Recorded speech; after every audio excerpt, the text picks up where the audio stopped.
भारतीय पौराणिक आख्यानों के अनंत महासागर में ऐसी अनेकों गाथाएं हैं जो धर्म और अधर्म के मध्य उस शाश्वत संग्राम का वर्णन करती हैं। आज हम एक ऐसी ही महागाथा के गहन जल में उतरेंगे जहां स्वयं नारायण ने प्रलय के उस सर्वग्रासी अंधकार में मत्स्य का रूप धरकर अधर्म के एक प्रचंड स्वरूप का विध्वंस किया था। ये गाथा देव तिर्यंक नरादिशु के गूढ़ सिद्धांत को प्रकाशित करती है, अर्थात ईश्वर का अवतरण केवल देव या मनुष्य योनि तक ही सीमित नहीं है। वे तो तिर्यक यानी पशु योनियों में भी प्रकट होते हैं। और ये समझने के लिए कि सृष्टि के संरक्षण का यह संकल्प कितना गहन है, हमें उस आदि कथा के मूल में जाना ही होगा। हमारी ये कथा यात्रा 6 अध्यायों में आगे बढ़ेगी। पहला, प्रलय की आसन्न रात्रि, फिर अंधकार का उदय, स्वर्णिम महासागरीय स्वरूप का प्राकट्य, सूर्यहीन पाताल में युद्ध, ज्ञान की पुनर्स्थापना और अंत में उस सर्वव्यापी रक्षक का बोध। तो चलिए पहले अध्याय का आरंभ करते हैं। प्रलय की आसन्न रात्रि। कल्पना कीजिए उस काल की जब सृष्टिकर्ता ब्रह्मा का दिवस समाप्त हो रहा था। यह किसी सामान्य दिवस का अंत नहीं था, नहीं, यह एक संपूर्ण कल्प का समापन था। युगों युगों की सृष्टि के श्रम से श्रांत होकर जब स्वयं ब्रह्मा निद्रा के अधीन होने को थे, तब समस्त लोकों पर प्रलय की महारात्रि अपने शीतल अंधकार के साथ उतरने लगी थी। प्रलय अर्थात कॉस्मिक डिसोल्यूशन की वो अवधि जब ब्रह्मा के दिवस का अंत होता है तो संपूर्ण ब्रह्मांड अंधकार और आदिम जल में विलीन हो जाता है। एक ऐसा आदि महासागर जो समस्त सृष्टि को अपने गर्भ में समाहित कर लेता है, जहां न तो समय होता है न ही स्थान। ये विनाश नहीं, सृष्टि के चक्र का एक आवश्यक चरण है, जहां हर सृजित वस्तु अपने मूल कारण में लौट जाती है। और उसी महाप्रलय के तट पर द्रविड़ देश के धर्मपरायण राजा सत्यव्रत, जो मानो स्वयं धर्म के साकार विग्रह थे, कृतमाला नदी के किनारे तपस्या में लीन थे। उनका चरित्र इतना निर्मल और शुद्ध था कि वे ही ईश्वर की इस महालीला के साक्षी बनने के लिए चुने गए। सोचिए, उनके तन पर श्वेत कौशेय अंतरीय अर्थात शुद्ध श्वेत रेशम के वस्त्र थे, जो उनकी सात्विक वृत्ति को दर्शाते थे, और उनके ललाट पर उनकी तपस्या से दीप्त एक सात्विक चिन्ह प्रकाशमान था, उनकी आंतरिक पवित्रता का प्रत्यक्ष प्रमाण। वे जब अपनी अंजलि में जल लेकर तर्पण कर रहे थे, ठीक उसी क्षण उनके हाथों में एक नन्ही स्वर्णमयी मत्स्य आ गई। राजा ने करुणावश उसे अपने कमंडलू में रख लिया। पर ये क्या, वो मत्स्य तो पल पल में अपना आकार बढ़ाने लगी, मानो कोई दिव्य शक्ति, कोई योग माया साकार हो रही हो। कमंडलू छोटा पड़ गया, फिर सरोवर, और देखते ही देखते उस मत्स्य ने एक विशाल महाकाय रूप धरकर पूरे समुद्र को ही व्याप्त कर लिया। राजा सत्यव्रत का विस्मय चरम पर था। वे तुरंत समझ गए कि ये कोई साधारण जीव नहीं, ये तो साक्षात वासुदेव की लीला है। ये उस लीला अवतार का आरंभ था, एक ऐसा दिव्य नाट्य जिसकी पटकथा स्वयं भगवान रच रहे थे। और अब कथा का दूसरा अध्याय, अंधकार का उदय। जहां एक ओर दिव्य प्रकाश का प्राकट्य हो रहा था, वहीं दूसरी ओर उसी प्रलय के गर्त से एक घोर तामसिक संकट भी जन्म ले रहा था। एक ऐसी अधार्मिक शक्ति जो ज्ञान के प्रकाश से, सनातन सत्य से घृणा करती थी, वह जागृत हो उठी। हयग्रीव एक अत्यंत शक्तिशाली क्रूर असुर, जो मात्र एक दैत्य नहीं था, वह अज्ञान और अंधकार का मूर्त रूप था, और उसने एक ऐसा अपराध किया जो अक्षम्य था। जब ब्रह्मा जी निद्रा के अधीन थे, तब उनके मुख से निश्रित होते वेदों को उसने चुरा लिया। देखिए, वेद कोई ग्रंथ मात्र नहीं है, वे सृष्टि का ज्ञान, ब्रह्मांड की व्यवस्था और स्वयं धर्म के मूल स्रोत हैं। वेदों का हरण करना सृष्टि की आत्मा का हरण करने जैसा था। हयग्रीव का स्वरूप अत्यंत भयावह था। अश्व के समान मस्तक और उसकी काया किसी विशाल अंधकारमय पर्वत जैसी थी। उसके शरीर पर था मलीन अयस वर्मन, यानी भारी, मलिन और अंधकारमय लोहे का एक कवच, जो स्वयं क्षय और पराजय की गाथा सुनाता था।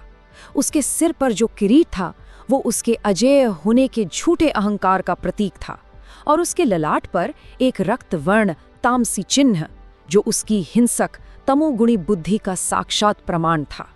और यहीं धर्म और अधर्म का वास्तविक भेद स्पष्ट होता है। यह केवल शुभ और अशुभ का द्वंद्व नहीं है, यह सात्विक और तामसिक गुणों का संघर्ष है। देखिए, अधर्म का प्रतीक हयग्रीव पहनता है मलिन अयसवर्मन, भारी अंधकारमय लौह कवच जो जड़ता और अज्ञान को दर्शाता है। उसके ललाट पर है रक्तवर्ण तामसी चिन्ह जो हिंसा का प्रतीक है, और इसके ठीक विपरीत है धर्म के प्रतीक सत्यव्रत जो धारण करते हैं श्वेत कोशेय अंतरीय हल्के शुद्ध श्वेत रेशमी वस्त्र जो पवित्रता और ज्ञान का प्रतीक हैं, और उनके ललाट पर है सात्विक चिन्ह जो शांति और विवेक को दर्शाता है। तो जब ज्ञान का सूर्य यानी वेद अस्त हो गए तो संपूर्ण ब्रह्मांड पर अज्ञान का एक भारी अंधकार छा गया। हयग्रीव उन वेदों को लेकर पाताल की उन अगाध गहराइयों में जा छिपा जहां प्रकाश की एक किरण का पहुंचना भी असंभव था। अब आरंभ होता है तीसरा अध्याय, स्वर्णिम महासागरीय स्वरूप। जब अज्ञान का अंधकार अपनी पराकाष्ठा पर था, तब धर्म की रक्षा के लिए उस दिव्य प्रकाश का प्राकट्य अनिवार्य था, और उसी क्षण भगवान मत्स्य ने अपना विराट अलौकिक महासागरीय स्वरूप प्रकट किया। उनका शरीर करोड़ों सूर्यों के तेज से युक्त था। उनकी स्वर्णमयी आभा इतनी प्रखर थी कि उसने प्रलय के उस गहन अंधकार को भी चीर कर रख दिया।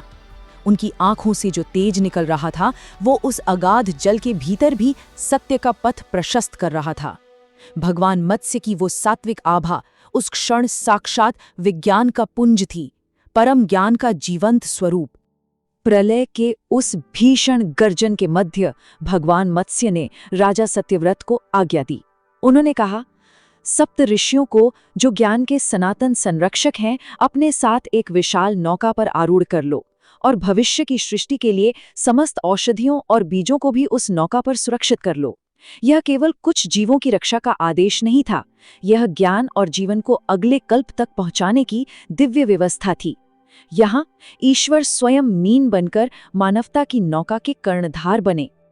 और अब चौथा अध्याय, सूर्यहीन पाताल में युद्ध। मानवता की नौका तो सुरक्षित थी, किंतु इतना पर्याप्त नहीं था। ज्ञान के बिना अगली सृष्टि दिशाहीन हो जाती। वेदों की पुनर्स्थापना के बिना सृष्टि का पुनरुत्थान ही असंभव था। अतः अब समय था युद्ध का।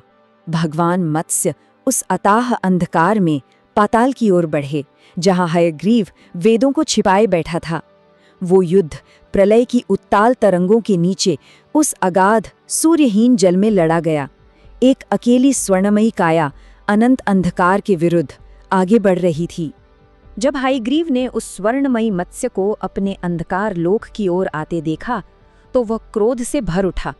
उसने अपनी विशाल गदा उठाई। जल के भीतर उसके भारी अयस वर्मन के घर्षण से एक भयावह कर्कश ध्वनि उत्पन्न हो रही थी, और उसने अपनी संपूर्ण तामसिक शक्ति से भगवान पर प्रहार कर दिया। किंतु भगवान मत्स्य ने अपनी पूंछ के केवल एक ही प्रहार से उस असुर के भीषण आघात को वैसे ही निष्प्रभावी कर दिया जैसे प्रचंड वायु का एक झोंका सूखे पत्तों के ढेर को बिखेर देता है। और अंत में भगवान मत्स्य ने अपने तीक्ष्ण श्रृंग से और अपने अमोघ मुख से उस असुर के भारी तामसिक कवच को विदीर्ण कर दिया। हयग्रीव का वो मलिन ललाट चिन्ह, उसका मिथ्या अहंकार, सब कुछ उस पाताल की कीचड़ में विलीन हो गया। भगवान ने अधर्म के उस साकार रूप का संहार कर दिया। पांचवा अध्याय, ज्ञान की पुनर्स्थापना। हयग्रीव के संहार के साथ ही अधर्म का भी अंत हुआ। अंधकार छट चुका था और अब ज्ञान के सूर्य के पुनः उदित होने का समय था। युद्ध के पश्चात भगवान ने एक एक कर सब कुछ पुनः व्यवस्थित किया। सर्वप्रथम उन्होंने उस असुर के उदर से उन पवित्र वेदों को पुनः प्राप्त किया, जिससे ज्ञान का उद्धार हुआ।